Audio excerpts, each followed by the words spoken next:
امان اللہ مسعود صاحب، آپ اپنے حلقے کی ذمہ داری لیتے ہیں، آپ کے علاقے سے جو ٹارگٹ کلرز پکڑے جاتے ہیں، آپ لوگ بھی شکایت کرتے ہیں کہ آپ لوگوں کو بھی مارا جا رہا ہے، جو پختون ہیں، ہم کیونکہ ہمیشہ کراچی میں سنتے ہیں پختون مارے گئے، اردو سپیکنگ مارے گئے، پنجابی مارے گئے، پاکستانی کا کہیں ہم ذکر نہیں سنتے، تو یہ پھر ذمہ داری کس کی ہے وہاں پہ اس وقت؟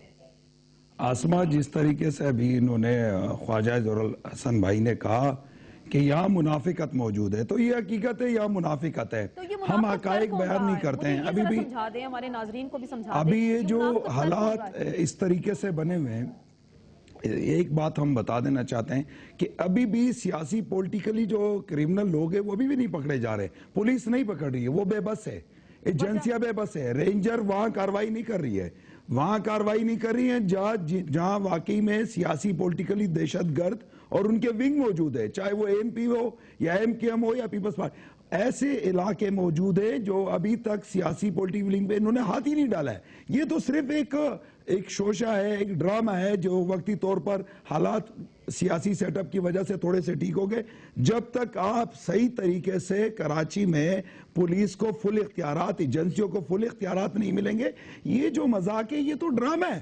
یہ تو ایک ایسی حقیقت ہے کہ آپ نے کبھی احتجاج کیا اس ڈرامے پہ؟ کبھی آپ ہم بولتے ہیں، ہماری کہاں سنی جاتی ہے، ہم صبح شام بولتے ہیں. دیکھیں، ہم نے ہمیشہ بولا ہے اور آپ کو علم ہونا چاہیے جو جتنے اصل میں آسمائی یہاں پر خصوصاً اس شہر میں یہاں کورٹوں کا جو سسٹم ہے، یہاں کوئی دہشت گرد کے خلاف گواہی دینے کے لیے کوئی تیار نہیں ہے.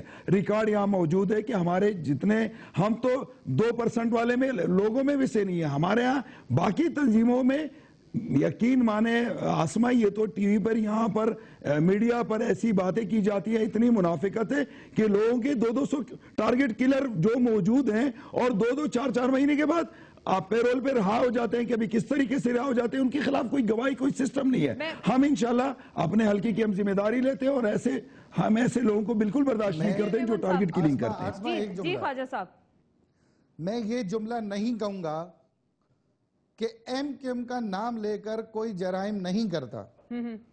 اتنی بڑی پارٹی، کروڑوں لوگ ہیں، یہ ممکن ہے کہ ہمارا نام لے کر کوئی جرائم پیشہ کاروائی کر سکتا ہے. تو یہ کہنا تو انتہائی غلط ہوگا کہ پوری پارٹی میں کوئی کرمنل نہیں ہے. دیکھیں، ایس آئی یو موجود ہے، آپ کے پاس ایف آئی آریں موجود ہیں، لوگوں کے نام ہیں، بھتوں میں، قتل میں گرفتار ہوئے ہیں، ہیڈ منیاں ہیں.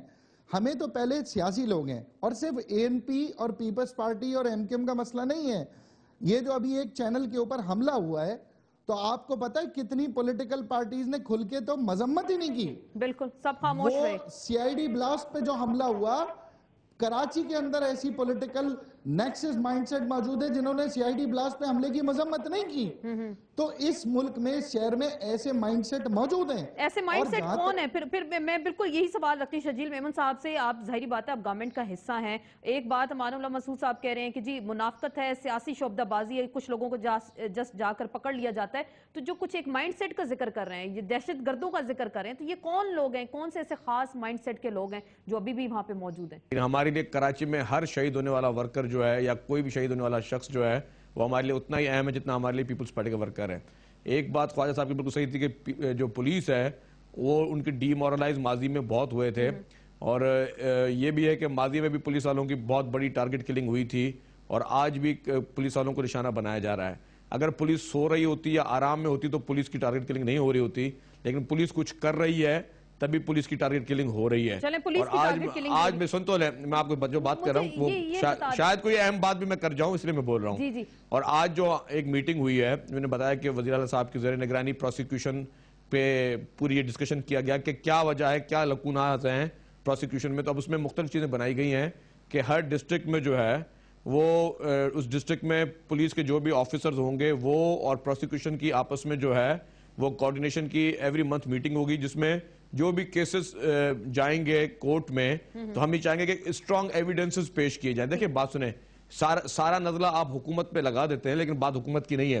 حکومت ٹارگٹ کلرز گرفتار کر رہی ہے، ہم نے بڑی تعداد میں ٹارگٹ کلرز گرفتار کیے، ہم اسلحے کے ساتھ بھی گرفتار کر رہے ہیں. اب مجھے یہ بتائیں، اب اگر پولیس اور رینجرز کسی گھر پہ چھاپا مارتے ہیں، کسی گاڑی پہ چھاپا مارتے ہیں، وہاں سے ویپنز نکلتا ہے، تو اور اس کی گواہی کو کورٹس ماننے کے لیے تیار نہیں ہے. کورٹ کا آپ ذکر کر رہے ہیں, کورٹ نہیں میں آسما it's a very important matter, آپ اس کو رول آؤٹ نہیں کر سکتے صرف سوال کو چینج کرنے کے لیے. میں آپ کو بہت امپورٹنٹ چیز بتا رہا ہوں. مجھے ایک بات بتائیں, اگر مجھے اطلاع ہے, میں پولیس آفیسر ہوں, کہ کسی ABC گھر میں جو ہے وہ ویپن پڑا ہوا ہے, کیا میں اگر وہاں ریڈ کرنے جاؤں گا کہ عام شہریوں کو ساتھ لے کے جاؤں گا کہ خدا نہ خاصا اگر انکاؤنٹر ہو جائے تو وہ شہری مارے جائیں؟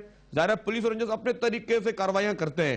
جب وہاں سے ویپن ریکور ہوتا ہے تو 164 میں تو وہ لوگ مان لیتے ہیں کہ بھائی ٹھیک ہے, ہم نے جو ہے ہمارے پاس ویپن ریکور ہوا. بعد میں کورٹس میں آ کے وہ لوگ جو ہے بالکل پھر جاتے. دنیا میں کہیں یہ نہیں ہوتا. میں آپ کو بتاؤں, دنیا میں پولیس وٹنس کو مانا جاتا ہے جو لا انفورسمنٹ ایجنسی ہوتی ہے. اگر آپ امریکہ کی بات کریں گے, کہیں پہ اگر پولیس ریڈ کرتی ہے تو جو شخص گرفتار ہوا سامان کے ساتھ غیر قانونی چیز کے ساتھ, اس کو مانا جاتا ہے. ہمارے ملک میں انفارچونیٹلی کورٹس اس چیز کو ماننے کے لیے تیار نہیں. اور ایک اور میں بات کروں گا, ہمارے پاس ججز کی پرائورٹی بھی چینج ہو چکی ہے معافی کے ساتھ. آج ہم لوگ کیلکولیشن کر رہے تھے کہ ATC کورٹس میں جو اینٹی ٹیررزم کورٹس ہیں, ان کورٹس میں جو ہے وہ 30% جو ہے وہ لوگوں کو سزائیں ہوتی ہیں, 70% لوگوں کو رہا کر دیا جاتا ہے. کچھ ججز خود بھی اب ڈرتے ہیں کہ یار اگر ہم نے سزائیں سنا دی تو یہ نہیں کہ وہ ٹارگٹ ہماری فیملی کو جو ہے وہ ٹارگٹ کا نشانہ بنا ہے. کوآپریٹ نہیں کرتی.